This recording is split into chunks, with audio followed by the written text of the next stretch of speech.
Well, it is today. I do 26 even day. So you get to cross with your most favorite cross. Lean forward and move the buttock flesh back and out to the side. And you know, if you have a problem hip, mine is my right, do that again. Maybe you need to repeat that. And then find the evenness across your two sitting bones. First, just the hands on the thighs and lift yourself up. And then for me, it's never enough. So these back ribs have to lift up while the top of the trapezium and the shoulders roll down. So I'm going to put my hands here and really make an effort to, and you can even see, so from here to here, how much taller I get. And then allow those trapezium to roll down my back. Look straight ahead, head and eyes a little bit beyond your horizon. Think of this time as bringing your head and your heart together. You know, right now in these times, there's a lot of talk about the head and heart connection.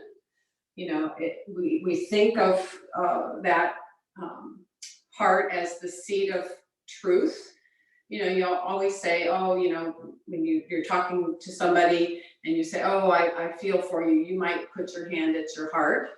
So there is this connection. So use this time to get connected, head to heart.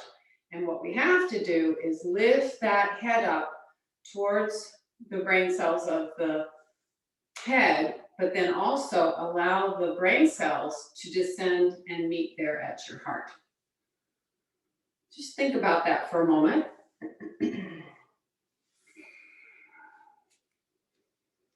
It's sort of an experience, momentary though it may be, of who you really are, your true identity. And then close your eyes completely. You can remove your glasses, put your hands at your heart center, and that thumb area should move slightly forward as you keep that front of the sternum lifted up. Keep telling yourself, shoulders, trapezium down the back, shoulder blades deeper into your chest. And lift up that front of the sternum. The front of the sternum is looking out into the world, but now the world is closed off. The back of the sternum looks inside you. Have a good look around. I think last week I used an imagery of a headlamp. So that sternum is kind of shining a headlamp all around the perimeters, every nook and cranny of your being, of your trunk, of yourself. Let's do those 3 ohms together.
Bow your head towards your heart.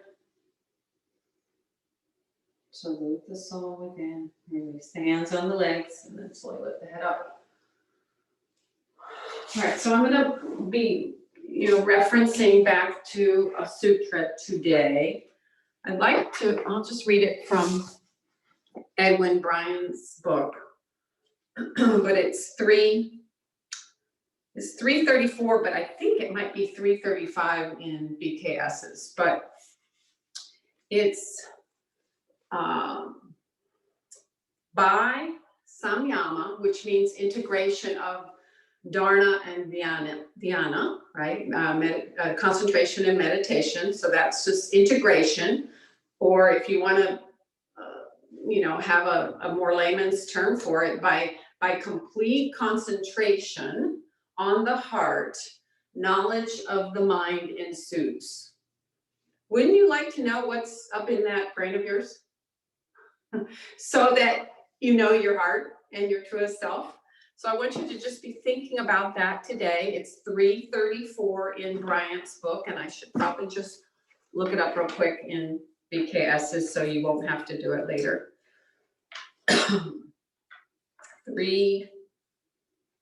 It's 335 in BKS's. So it's either 334 or 335.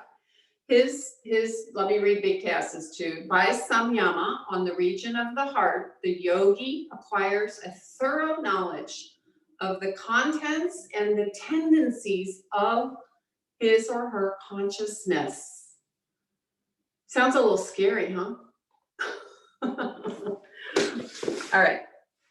So today, I don't know what we'll get to as far as pure pranayama, but I want you to think about having that dharana, concentration, dhyana, meditative action on your heart, okay?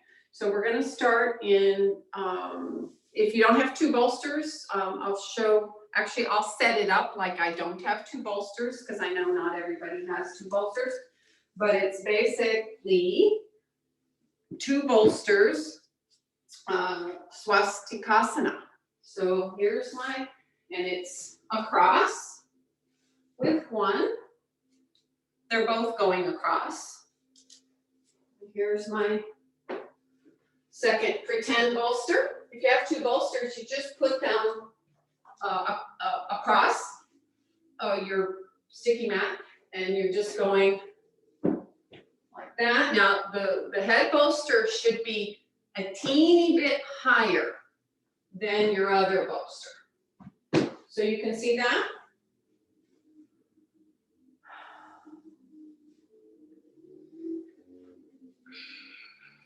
I'll do it sideways.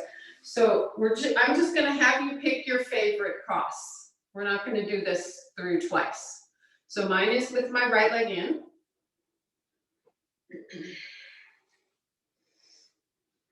I'm a little bit, 2 to 4 inches away from the bolster, depending on the length of your trunk.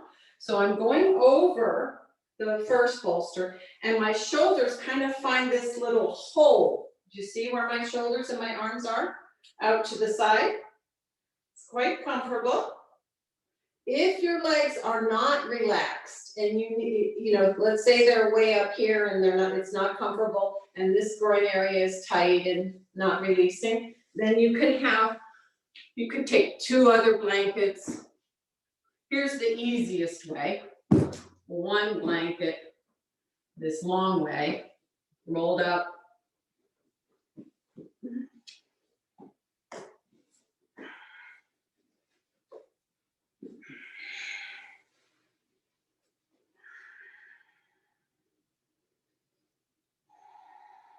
So you're going to have a little samyama on your heart, a little concentration and meditation on the heart region in an absolutely relaxed position with the shoulders going in between the 2 bolsters, and they won't touch the floor. They don't have to necessarily touch the floor. Let's see that the legs are relaxed. Head a little bit higher than the first bolster. Okay, and then right away, I might recommend to you to start in yogic terms, it's sometimes called a conditioned breath. It's sometimes called just being aware of your breath. So feel the body everywhere. Feel the balance left to right. Feel the space you've created. Move the arms away from the body and then just let them go. Release through the leg muscles, release the bones of those leg muscles.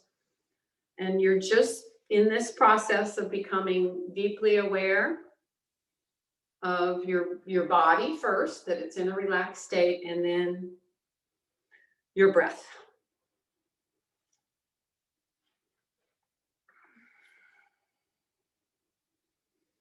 Soften everywhere. Don't hold yourself up in any manner.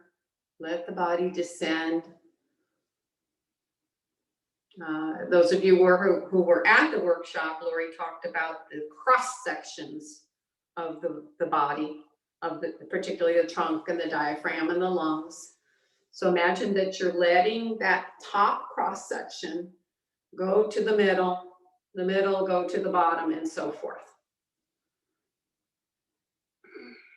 Without any physical effort, your breath has been coming in and going out. You're just breathing normally, but it's a conditioned breath because you're aware of it.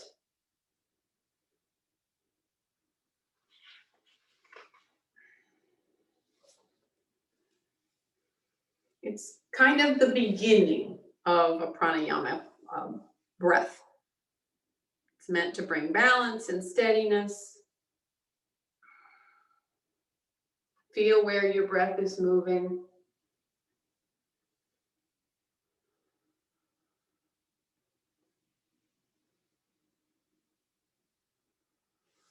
If you're not feeling where your breath is moving, you can use your hands on those lower ribs, and you can feel the breath move. It might give you some awareness.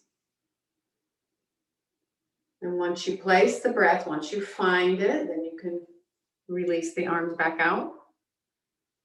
I'm just going to keep you there, another 45 seconds or so, because we're trying to bring the body into a state of mind that can prepare us to practice some deeper pranayams.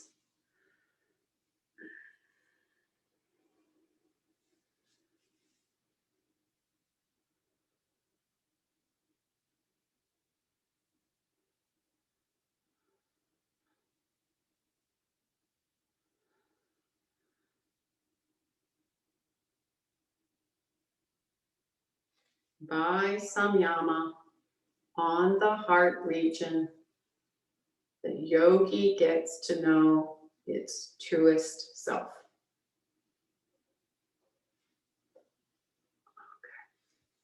All right, now, if it's difficult for you to come up from there, you can just roll to the side, but you should, just be able to keep the head back, put your hands on the bolster, head back, and then push yourself up. Okay, now just stretch your legs out in front of you and decompress the backs of the knees. So press your thighs down, Dandasana. I think we've had quite a few strong Dandasanas in the last few classes, but here I'm just asking you to work on that decompression of the back of the knee. So from the top of the thighs, press down and fill out the floor with the back of the knee. Okay, now we'll do Supta Virasana. And again, if you don't have the flexibility in the back of the knee, you can try it with 2 bolsters. And then, so let's say this is my 2 bolsters.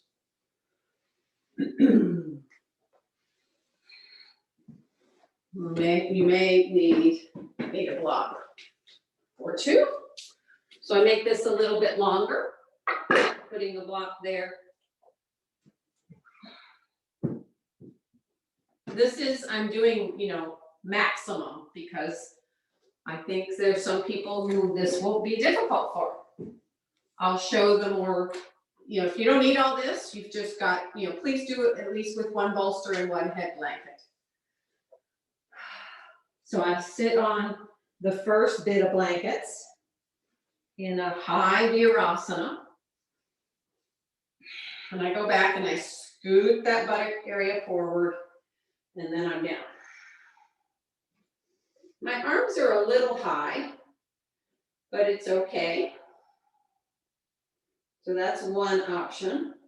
Or you don't need that much help with the knees. You get rid of that.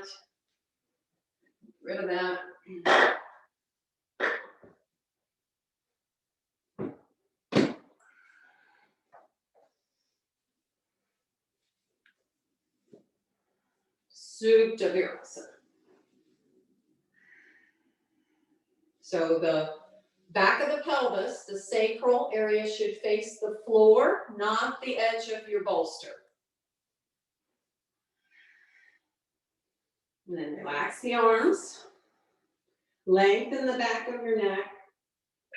Feel that broadness and expansiveness in the trunk, perhaps a little bit more than the previous swastikasana.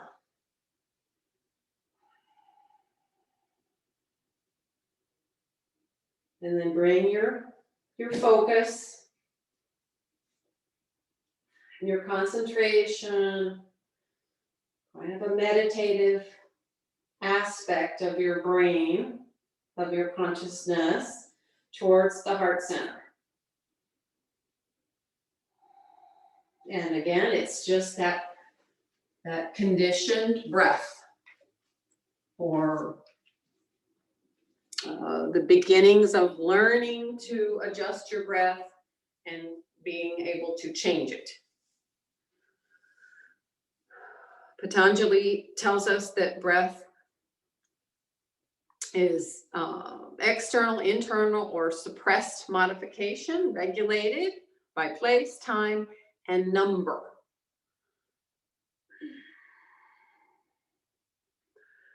So it eventually becomes longer, softer, and subtler. Duration and place are important. So you might begin, you can be as high as you need to be, Kathy. You can have 2 bolsters if you need it. Try not to let the knees splay out wider than your hips. And don't let your head go back, Mike. Watch that. So maybe one more half of a blanket under your head, or just fold up that one a little bit more. Okay, so remember I said you could put your hands on your lower rib cage. See that your elbows are able to rest somehow. If you're too high, this might be a little difficult. You could grab a couple blocks and put the elbows underneath the blocks. And just let the palms rest on the ribs. And then on your inhalation, which is a normal breath, begin to feel how the rib cage moves, and then how the breath moves with your hands, with your palms. Your eyes can either be closed or looking down into the region of the heart.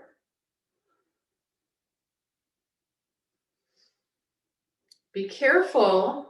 I'll try to say this on the positive side then. The inhalation, even though it's a normal inhalation, is done up through the chest, and the exhalation is done through the abdomen. So make sure that the abdomen is not inflating too much.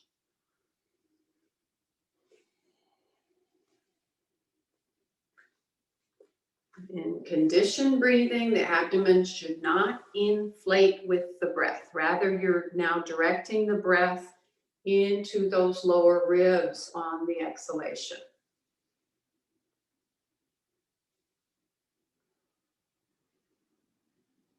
The movement of your breath now Should be a little bit more horizontal, lateral, sideways, more so than up and down. Yeah, and that's fine. You could put, Kathy, your chair behind you if you need some support.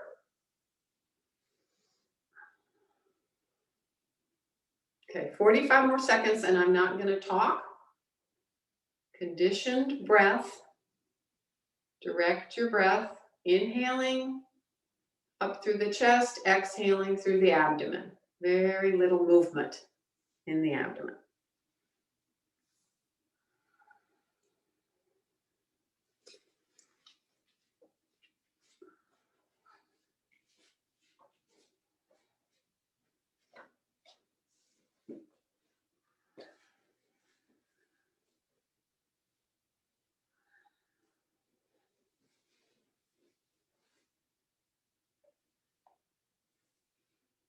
Okay, open your eyes if you close them, and inhale and sit up in Virasana. If you can't handle this, grab a block, sit on a block. Okay, reach your hands towards your knees. Roll the shoulders back. Roll the trapezium down towards the shoulder blades. Move the sternum up. Okay, get lots of length here. Now on inhale one more time.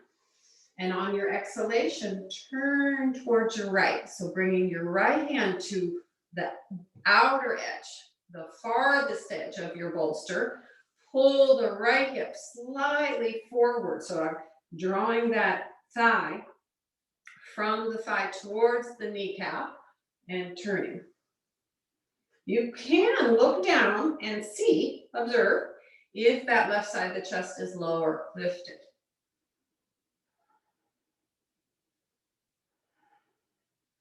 Okay, and then back to the face forward, hands reaching towards the knees, roll those shoulders back, lift the chest. So the abdomen is not pulling forward, keep the abdomen back. Inhale and then exhale, turn to your left. Pull your left thigh slightly forward towards that knee. And turn, look down if you're not sure. Lift that right side so it's level to the left side.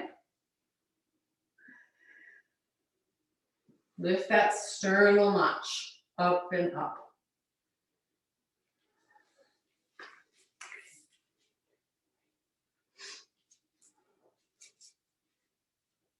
Okay.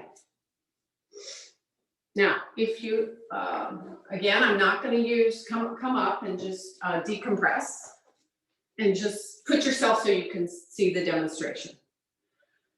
So I'm still not going to use two bolsters because, can anybody, put a finger up if you have two bolsters. There's not too many of you, right?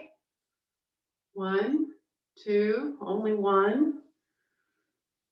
Good. So some of you do. So all right, I'll show you real quick. So two bolsters go across your sticky mat like this, one on top of the other. But I'm going to change my orientation so that I have the wall behind me. It's really nice to have the wall to press into. So there's one variation. You don't have two bolsters, then all of this, right, goes on top of this. It's really about the same height. Doesn't matter. All right, so I'll just show you like that. Now, if Virasana is difficult, you can do this in Swastikasana, or you can do it in Dandasana, legs. I'm going to show in Virasana. So it might take you a few times to get your distance between you and the wall. So I'm here, and I roll those shoulders back, and I lift and spiral I coil the spine in and lift the chest up. So then I keep that, and you see how well I did. Yeah, I'm a little close because my arms don't quite straighten, so I'm just going to scoot just a little bit. So it's Paryankasana, basically, with a lot of help. So here I am. So my shoulder blades are on the second bolster or blanket. And then I take my hands to the wall. Oh, and I keep my focus on the heart. So now the sacral spine faces the bolster, right? It doesn't, the buttocks don't scoot forward. So your focus is being able to move those shoulder blades in and lift the sternal chest. Lie those shoulder blades down. I might work here a little bit more to keep lifting and coiling the spine in. And then hands to the wall. Push and lift. You can almost come a little bit off your blankets. Right? So it's Paryankasana, reaching for the wall. If you have neck issues, you can have another blanket or a block under your head. If you can't do swastikasana without a block, is it okay to put a block under you? And whatever. If you cannot do the absolutely, no, you Virasana. can, but you might, Karen, have to have your blankets higher. Let me just try. So if I'm here, I've got my feet on either side of the brick and I sit down. So you can do that much? Mm-hmm. Yeah. So let me see. Yeah, it's a little low. So if I took a third blanket, or maybe if it's a bolster and a blanket.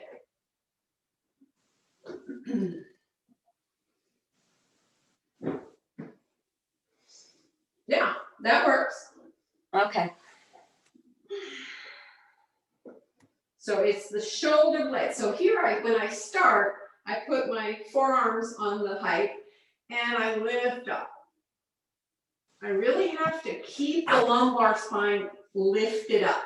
Now, if it falls like that, you can't open your chest. Literally impossible. So then I get the shoulder blades on there. Yeah. I'm just a little close to the wall. Okay.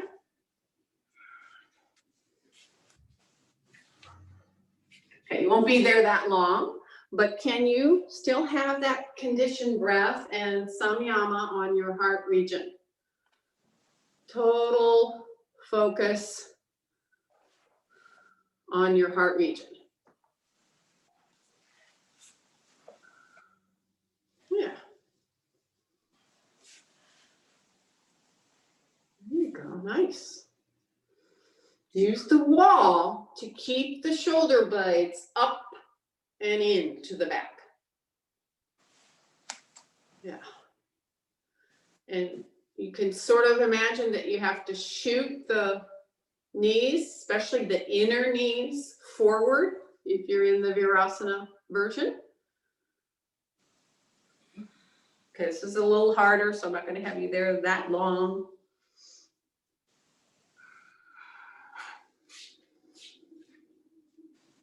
Then inhale and get ready to come up and just stay in your Virasana for Urdhva Varanguliasana. So interlace, pick your favorite hand cross. Press the palms away from you. Pull the upper arms back into the sockets. Trapezium down your back. Exhale, take the arms up. So when you take the arms up, see that the abdomen stays back, the ribs stay back, and pull those arms back, keeping the abdomen back. Lift your chest. Samyama on the heart region. Lift it up without letting the shoulders, trapezium, come up. And then release. Change the cross. Press the palms away. Inhale, exhale. So for me, if I don't focus on that abdomen staying back, ribs staying back, the pose goes to hell in a handbasket. It's Straighten the arm, elbows. Lift the sternum. You don't have to take the chin up though if it's helpful. It's not wrong. It helps you get your arms behind your ears. That's the goal, arms behind your ears. Lori talked a lot yesterday about self-evaluation. You know, I can only see so much, so you have to evaluate yourself. Okay, and then bring the arms down and kneel up. And you're gonna use probably, I prefer a foam brick for my head. But if you don't have a foam brick, you could use, I'll show you, a wood block and a blanket. Something like that. Okay, now watch. Does everybody have 2 straps?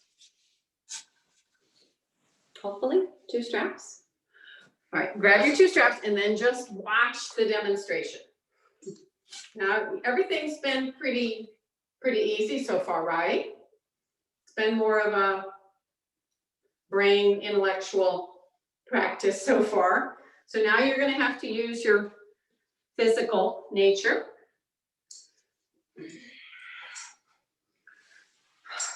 So, if you have, I'll show you. Some of you do. I know Kathy Lindauer has a thicker strap. If you have one strap that is slightly thicker, that's a good thing. I'll show you like that. So that one's going to be for your elbows in downward dog.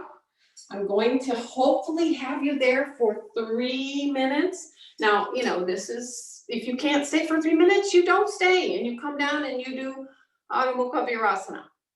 But I'm actually going to put a timer on it. Here's my little timer. But let me show you first, because it's very specific. There's, okay. So this belt goes just below your knees. The thinner one, if you have the same, then don't worry about it. And hip, or a little less. If you're a good downward dog person, you can go a little less than hip width. Okay, so that's there. Then I kneel down in front of my blocks. My heels are going to be at the wall. Now, whether they are in the crease, you know, down in the crease on the floor, that's up to you. Put the thicker of your 2 straps, if you have it, across your elbow bones. Adho Mukha Svanasana. So my arms are just outside my trunk. Can you see that? Just alongside my trunk, kind of hugging there. Okay. Bring your block in. Don't go up until I set the timer, so watch me first. So let's say I can't get my heels down. I can get my head down. I pull the abdomen back. The inner thighs roll out. The outer thighs move in. And I can stay. Maybe my heels go to the floor. Pull against that brick and move those shoulder blades in. Hollow out the abdomen. It's actually a little high for me. So it should be more the crown of the head that goes on your block. Any questions?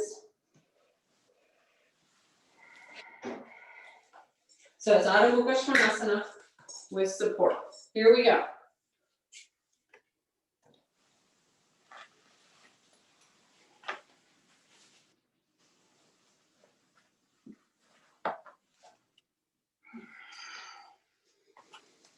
So the hands, the skin on the bottom of your palms, push it forward.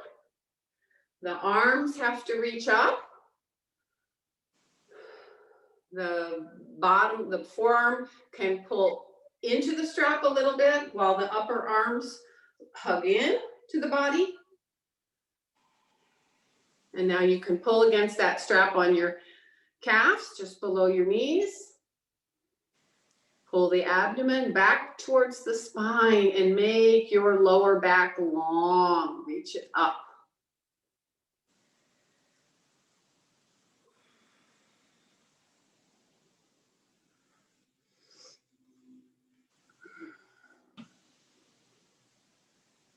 If it slides, the belt may need to be a little tighter.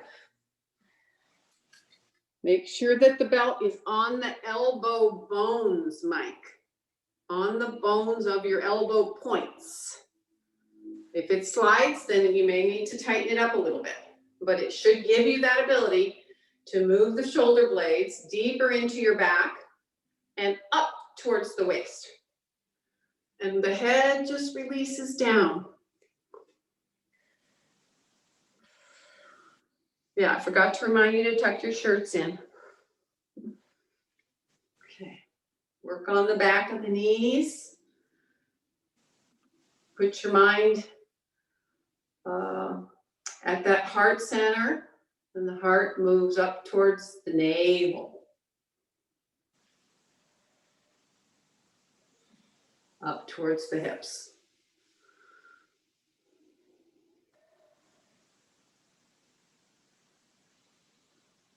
You have 1 minute left. Can you remain steady in your ability to focus on the things that need to be done and allow those straps to help you? Really feel that very innermost groin area rolling out. Make it spread from inside out.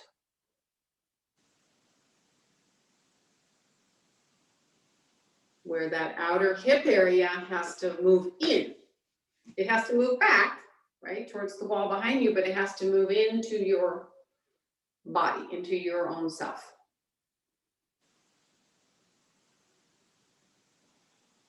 I see nice shapes of the backs, very nice.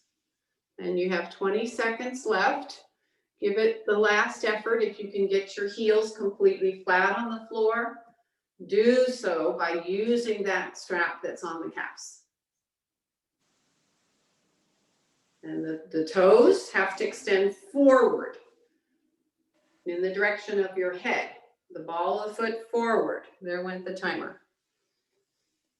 Okay, and now just come down onto your knees.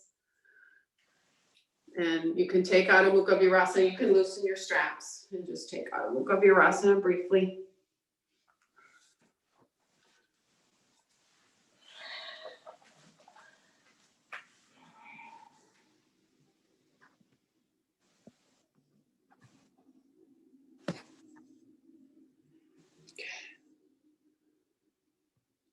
All right, slowly start to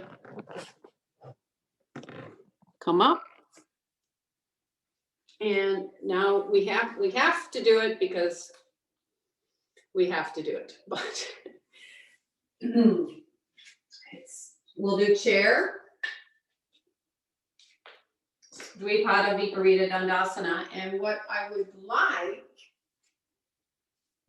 is if you could have your support. So I'm getting rid of my sticky mat because I don't slide so well on my sticky mat. But have your 2 blocks, have them close to the wall for the second thing. So I'm going to put these guys on the other side of my chair like that. And there's that. Then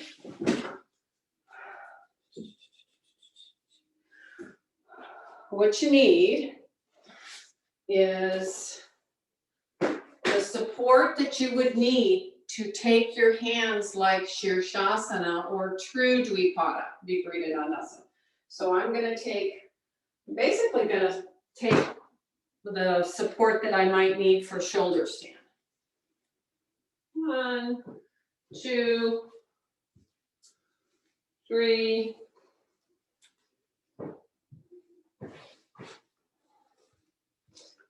4. This is going to be different for everyone, but basically something like that. So the first time I go, I'm just going to leave that right there. Well, actually, I can't leave it right there for you to be able to see everything. So I'm going to move it off to the side. So for the first chair Dvipada, we're going to keep the knees bent.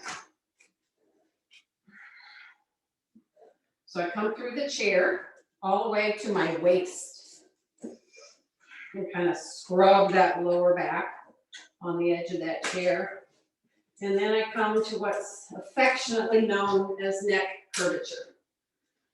So I keep my hands on the chair and I start to curve over my chair, but I take it easy. And I let that skin get caught on that sticky mat. You can see it's taking my shirt. And the goal eventually is for you to come to about the middle of your shoulder blades. There I am. So from here, after I get you there, I'm going to ask you to straighten the legs and take the arms overhead.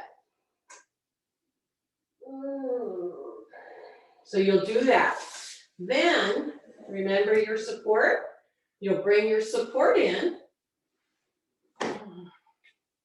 You'll go to the end of your shoulder blades, still coiling that spine. Head down, then reach your arms like Shirshasana.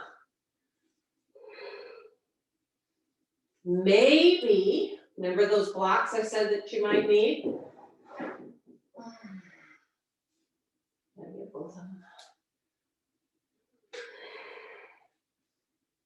There we go. So that's the trajectory. And when you're there, I will do my best to talk you through each stage. But I'd like for you not to have to come up. Prop intensive, I know, but worth every minute that it takes to prepare.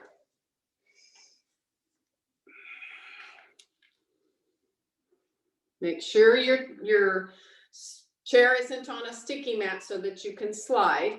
And I would like everybody, if you've started, I want you to just be in neck curvature. So buttocks way through the chair, waist way through the chair. It depends on how tall you are. Of course, I've got this really long torso, so my buttocks have to completely hang off the chair. So my neck is curved over that front chair edge. And my hands are holding on to the top chair bar. Tuck the shoulders under. I used to have this student in Minneapolis that every back bend week class that she would come to, if I didn't adjust her shoulders for her, it just wasn't a good class. So really, I'd love to do that for you. I think I've done it on some of you, but I can't. So you have to do it yourself. Self-evaluation right now is strongly required, where you have to tuck those shoulders, walk your shoulder blades down towards your waist as much as possible. Puff the chest up without puffing the abdomen up. Keep the abdomen soft and down. That's good, Karen. Yeah. Curve over, and now, you don't move very much, but incrementally, slowly start to slide your shoulder blades over that chair's edge. Don't straighten the legs just yet. Curve, curve. So you have to hold onto that chair bar and keep pulling the sides of the chest up towards the ceiling. Abdomen soft. Curve over. So remember that analogy I gave with the sternum. The front of the sternum looks at the outer world. The back of the sternum looks inside. So scan with that sternal notch. Look around, see where you can open in the front a little bit more. And keep the back moving from back to front. Now start to go a little bit more. Now you're just in the middle, right? Yeah, to the middle of your shoulder blades. And now stretch the arms overhead with the knees bent first. Reach the arms, maximum extension of the trunk. Try to get the fingertips to something. Reach the hands to the floor, good. Good. All right, and now those of you who want to can try stretching the legs straight. We're not gonna go to the Viparita Dandasana just yet. I want you to straighten the legs first in this version. Feet can be slightly elevated as needed. Pull your hamstrings back towards that buttock crease and descend the front of your thighs. And if that's not working for you, pull your toes towards your shin.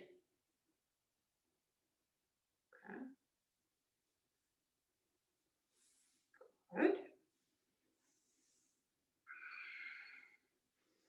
Okay, now rebend your knees. Slide a little bit more towards the end of your shoulder blades. Grab your support for the elbows, the forearms. Put it underneath your head so that your whole upper arm, lower arm can be on it. And take the hands like you do in Shirshasana. Interlace the palms. Reach from the armpit, reach towards the elbow. Coil the spine in. The support should be fairly flat. If it's a bolster, that's going to be kind of hard, but you'll have to just do your best. There's a bunch of tricks with this. You can put a strap around the front chair legs, you know, and reach for that strap. So the chest has to move forward towards the wall where your eyes are looking. And the elbows have to walk, or the hands have to walk back towards your chair. Okay, now you can try straightening the legs if that works for you. If any lower back pain comes, then you have to use your legs more for one, or you can rebend the legs.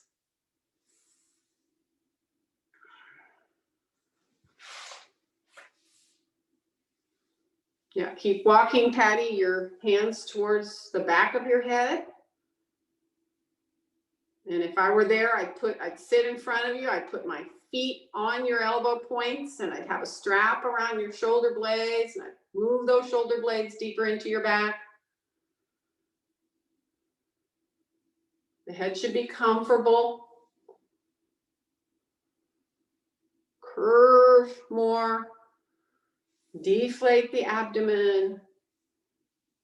Samyama on the heart region, still inhaling through your chest, exhaling through the abdomen without it puffing up.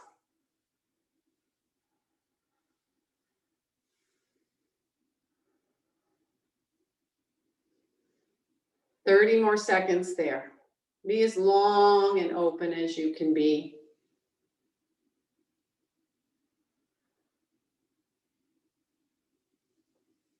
If I say just breathe, that's, you know, it's a lot more than just breathing, because I still want you to have that dharana, dhyana on that heart.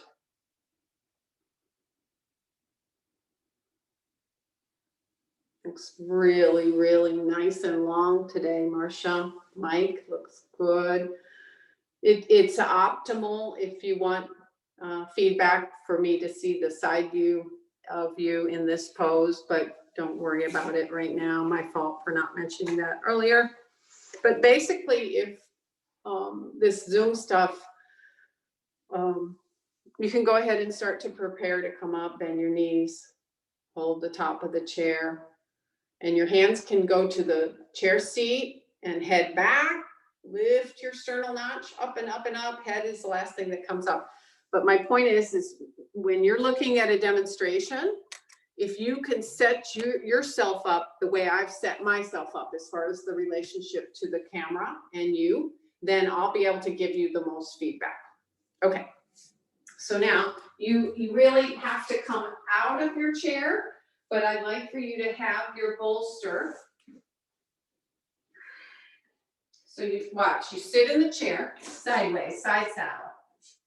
I'm sitting with my left side. You can sit just You can do the opposite side if you like, or mirroring me. So then I'm putting that bolster kind of tucked in there.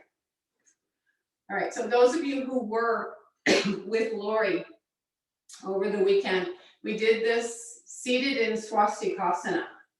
This is a little bit gentler way, but basically what it's, now I'm going to my left side, the bolster is on my left side, and it's what's it gonna stretch is this whole right side of my hip and my lower lumbar spine, my quadratus lumborum, and all this area right here. So I turn, and then I kind of let myself round. Remember where we did this on the floor in swastikasana?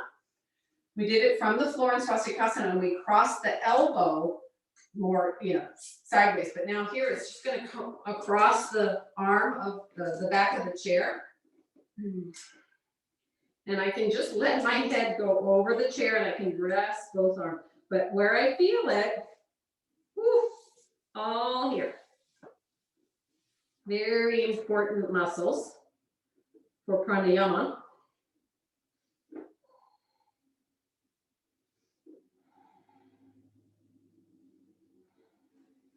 Try to keep your feet together, knees together. And you just let your head relax. Anybody not comfortable in it? Are you good?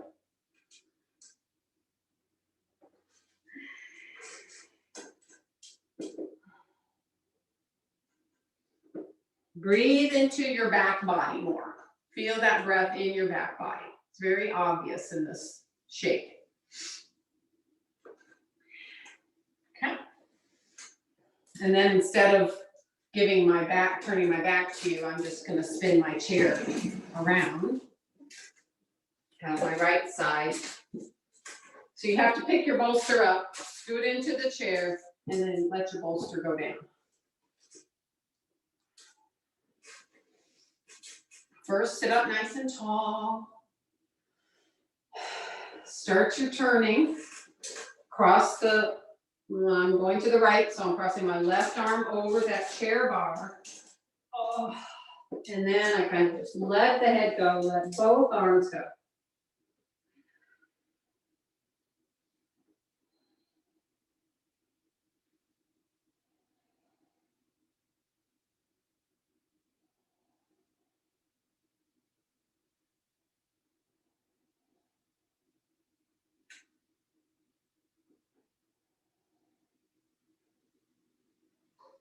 Breathe into the back body.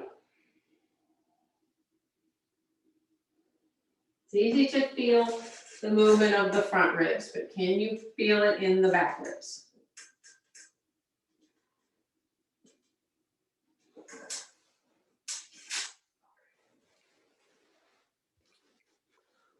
Okay.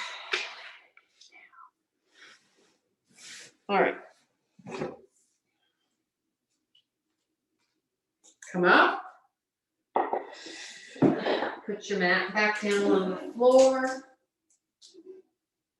I'm going to show two things because how many of you are not willing to have a go at chair sarvangasana, right? There's some people who don't practice sarvangasana. Everybody's willing? Karen? No, I'm not. Okay. So I usually just do legs up the wall. Legs up the wall is fine. Or if you'd like to do what Lori told you yesterday about Setu Bandha. Okay. That's fine too. So it's going to be your height that you need for shoulder stand.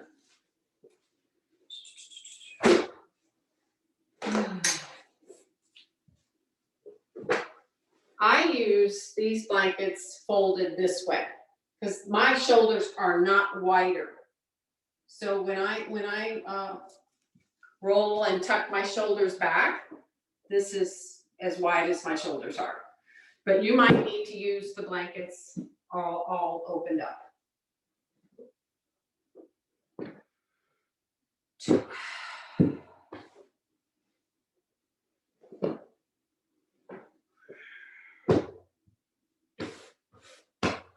So I loved Lori's explanation yesterday about why we practice some of these inversions, but in particular, why we stay a little bit longer in Sarvangasana is for the physiological effects, like the secretion of the hormones and things like that, that take a little bit longer, you know, than the 5 minutes. If you stay 5 minutes, you're doing well.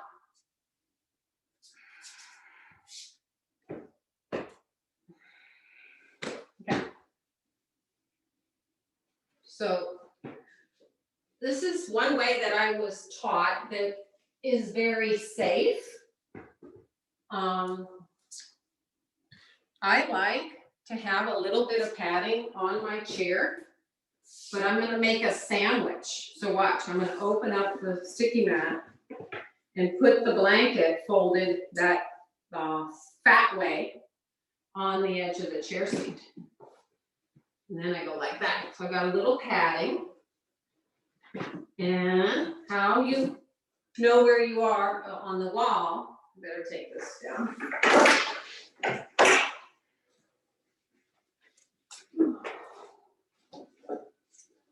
Is you can take your feet, your shins and your feet over the edge of the chair, and you're not jammed up into the wall. Okay, so you had lots of preparation in the chair Dvipada for this expansiveness, collarbones, broadening, shoulder blades, tucking, all that. So you're doing that. I'm scooting forward, holding the edges of the chair. I scoot forward, and I say, okay, I got my feet on the wall. And I might do a little neck curvature. And then I slide.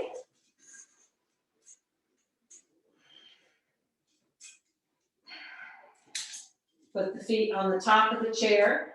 Let my shoulders come down. Before I take my feet up, because you're going to do a couple different positions with the legs, I want to reach my arms through to the back of the chair.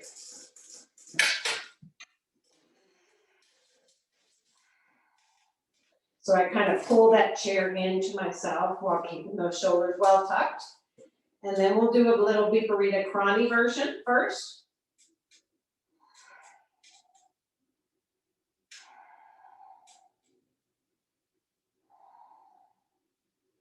And then after we're in a little Viparita Krani version, you can take the heels to the wall.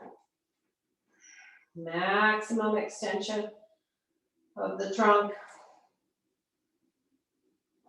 If you get tired, you can bring your soles of the feet to the top of the chair and bring the legs into Baddha Konasana.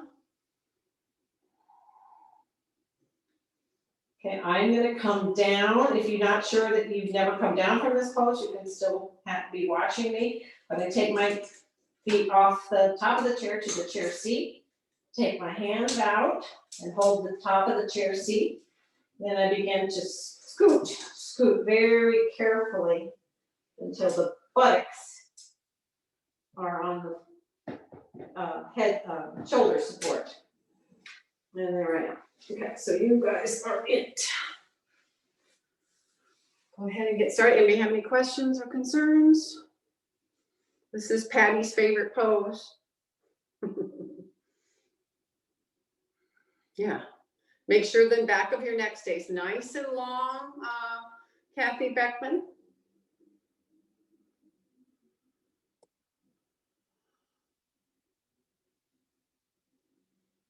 Hold lower on the chair if you can, Kathy Lindauer. Yeah, now pull that chair in, and then that moves the shoulder blades deeper into your back, and now have some yama on that heart region.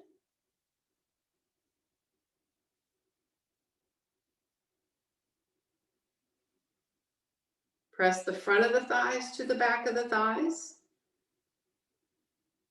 Yeah, you can have the legs up in Viparita Krani now.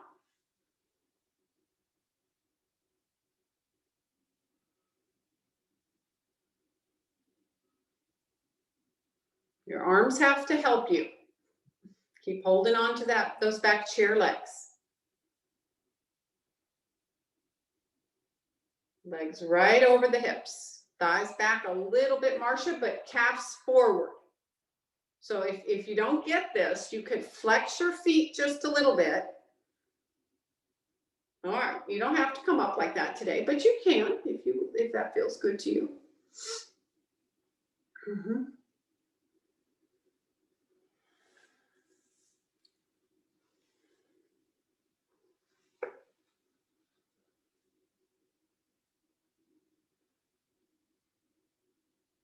Thighs a little forward, Mike.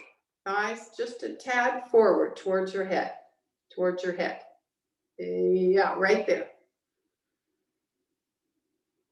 Still have that, hamstring to buttock connection. And feel that the front of the thighs are rolling in like they did in downward dog. The backs of the thighs are spreading out, but those outer hips are compact and firm. I remember doing this pose very early in my Iyengar experience and thinking this pose will never be easy. But guess what? It is. All of a sudden one day it's just easy. It's like, it's such a lovely pose. And I know what it does for me as far as menopause. Okay, now you can either put your heels on the wall or on the back of the chair, but get full extension. Keep those shoulder blades moving deeper into your back. By samyama on the heart region, the yogi gets to know its truest self. The knowledge of the mind then ensues, Edwin Bryan tells us.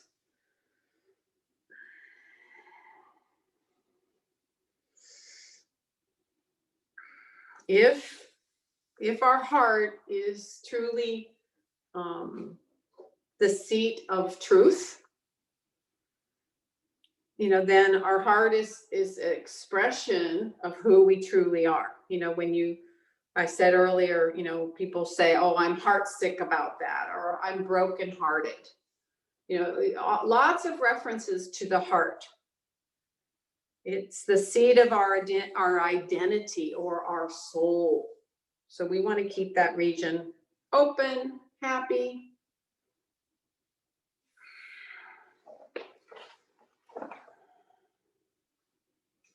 Okay, now do the Baddha Konasana, where the soles of the feet are on the top of the chair. Keep the tailbone up and in and release your groins towards the knees.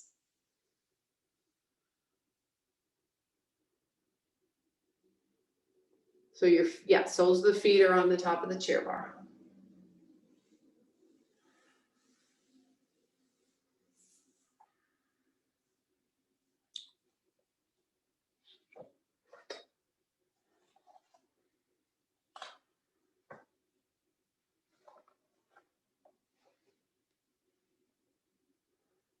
Okay, and now bring your feet towards the seat of the chair. Take your arms out carefully one by one.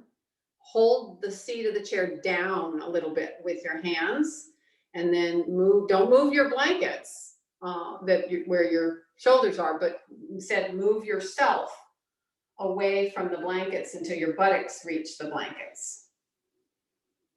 Keep looking towards your chest, Mike. Yep. Walk your feet in closer to your buttocks. Yeah, and then let the buttocks rest on the chair.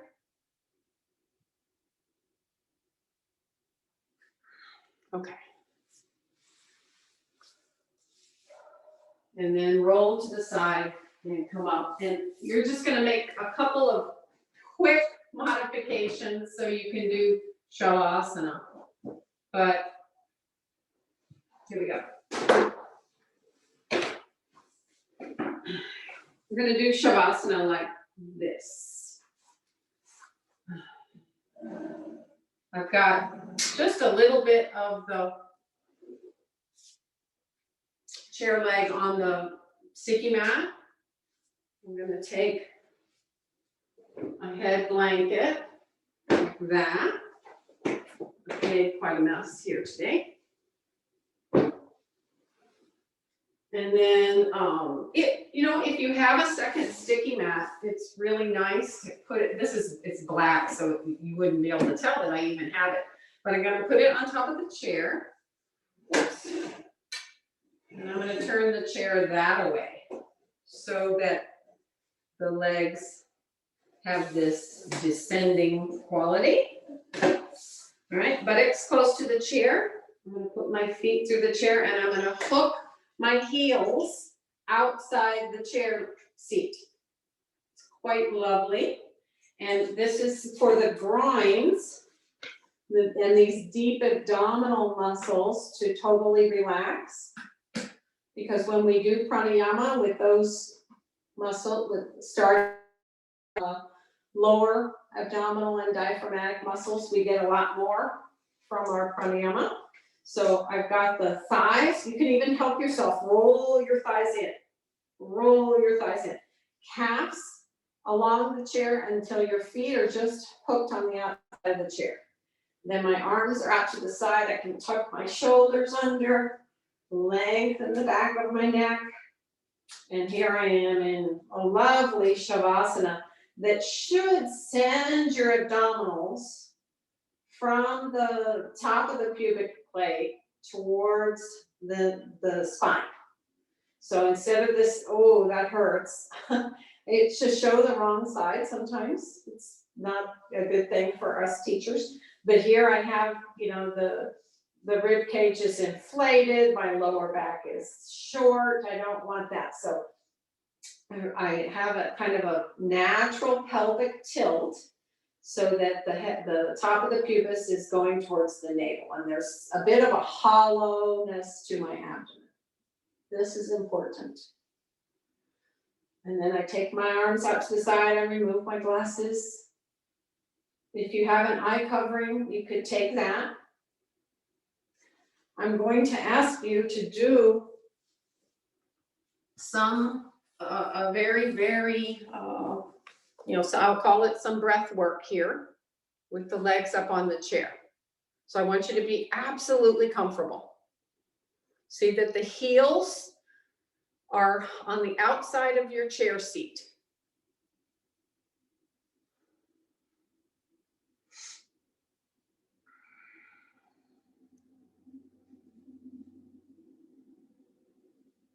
Feel that hollowness of the abdomen.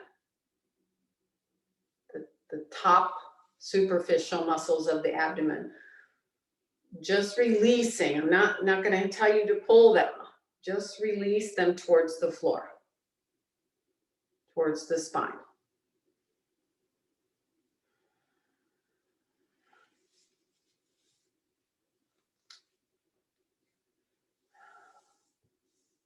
So if I go, start by telling you that you'll go from this, conditioned breath, which you weren't changing it. It's just a fancy way of saying breathing with awareness.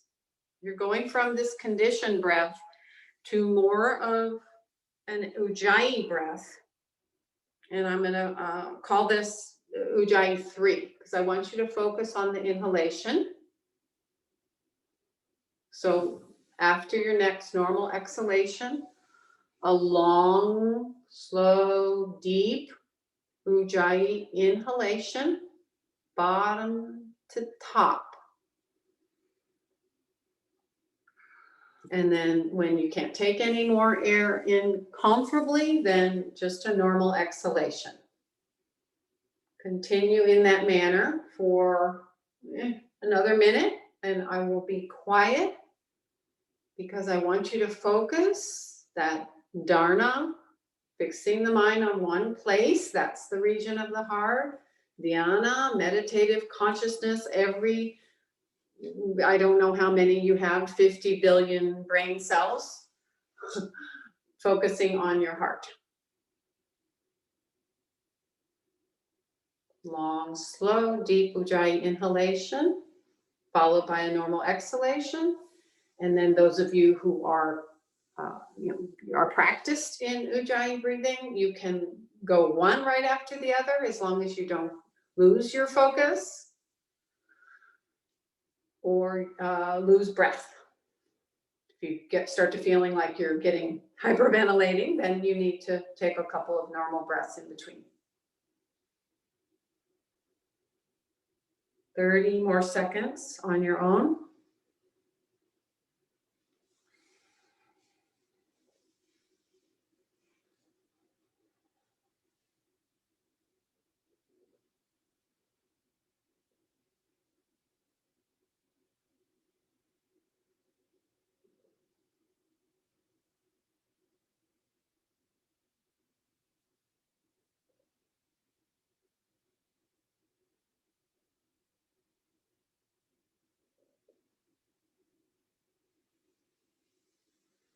Okay, now gently open your eyes.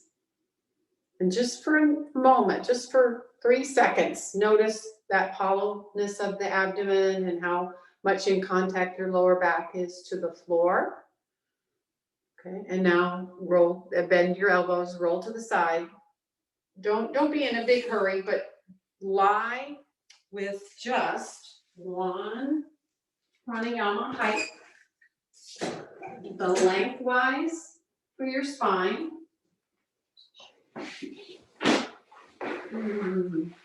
Okay, so I've got this blanket and I'm folding it 3 times. 1, 2, 3. 1, 2, 3. It's nice and long, skinny. It's halfway off my blanket, and then I have a second one for my head. Okay, this is the last thing you're gonna do. Can't believe we're almost gonna end class on time. But what I'm gonna ask you to do here is to put yourself up on the blankets. Please don't fall. When you start, you have to have the buttocks a little bit away. I've got my buttocks maybe 3 inches away from the edge of that skinny folded blanket. And here's what's important, guys. Your shoulders need to be off the edge. The shoulders, so watch me. So I keep my knees bent. I scoot forward a little bit more, and my bottom floating ribs are touching this blanket. My bottommost ribs are on that blanket. Okay, so then you can see my shoulders are quite off the blanket. I bring that head blanket in a little bit more. Hold on to the edges of the sticky mat, tuck a little bit more. Push. Do you see this? I am pushing my lumbars towards my feet. Push, push, push. Extend both legs at the same time. Look down, see that you're centered, you're even. Release the neck again. Take the arms out to the side and let go. Purposely turn your thumbs a little bit more towards the floor. Let go. So I'm going to ask you to do a little bit of kumbhaka here.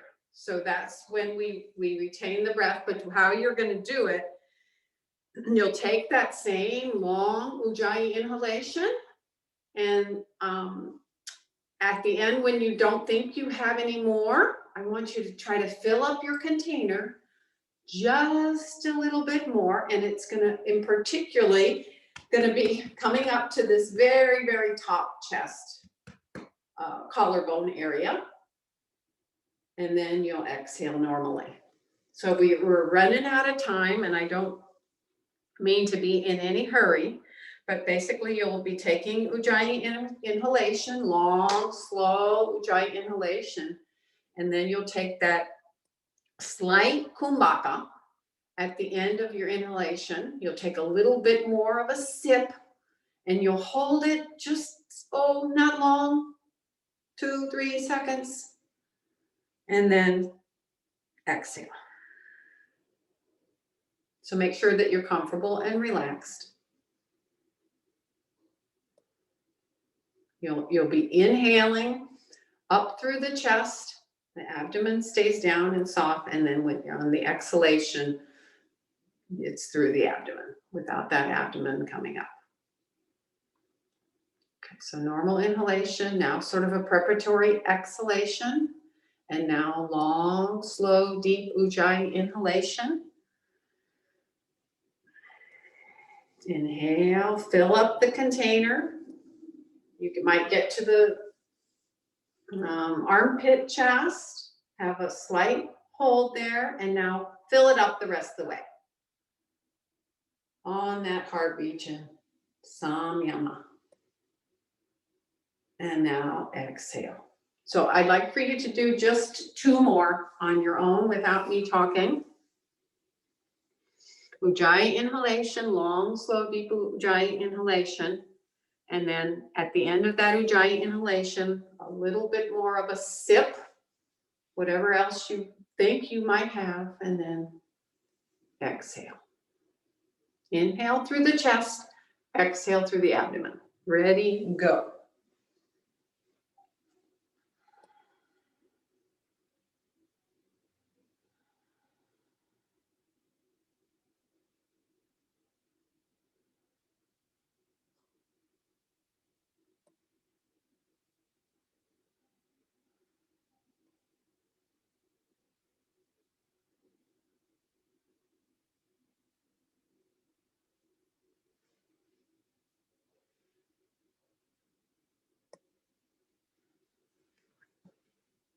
When you have completed your 2, you have a choice. If you're comfortable, stay like that for another minute of pure Shavasana. Keeping in mind that Shavasana is more of a super conscious state. So if I asked you to focus on your heart in all the rest of the poses, so then in Shavasana, you're really focusing on your heart region. Or you don't like that height and you'd like to lay flat, you can just roll over quietly and get rid of the spine support and lie flat and Shavasana.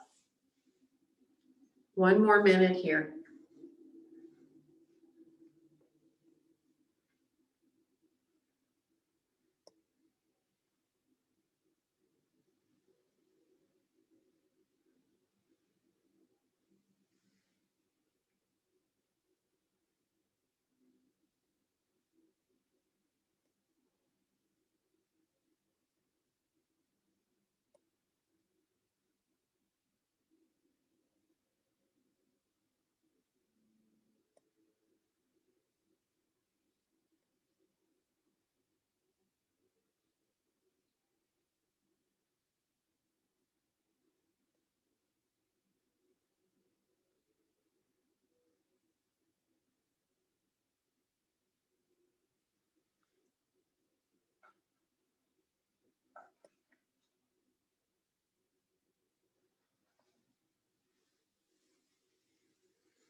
So by samyama on the heart region, knowledge of the mind ensues. And in this aspect, it's that truest you, the truest form of yourself. Sometimes in some philosophies, it's called the soul.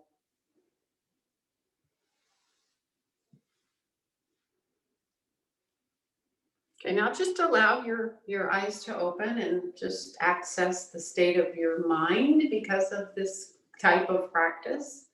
Doesn't all have to be hard work all the time.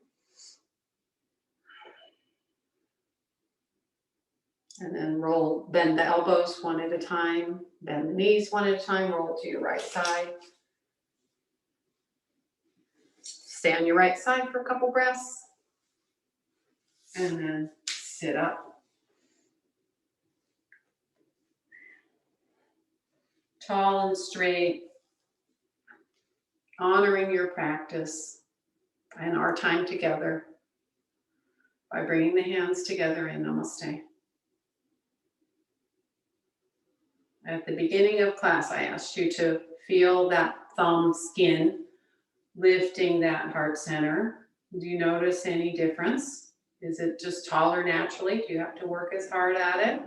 Do those shoulders stay down a little easier? Yeah, sometimes we have to ask ourselves, Why are we practicing? What is our motivation? Hopefully it's more than just the physical. I have a feeling it is with most of you. Inhale, and on an exhalation with humility, devotion, and gratitude, bow your head down. Namaste.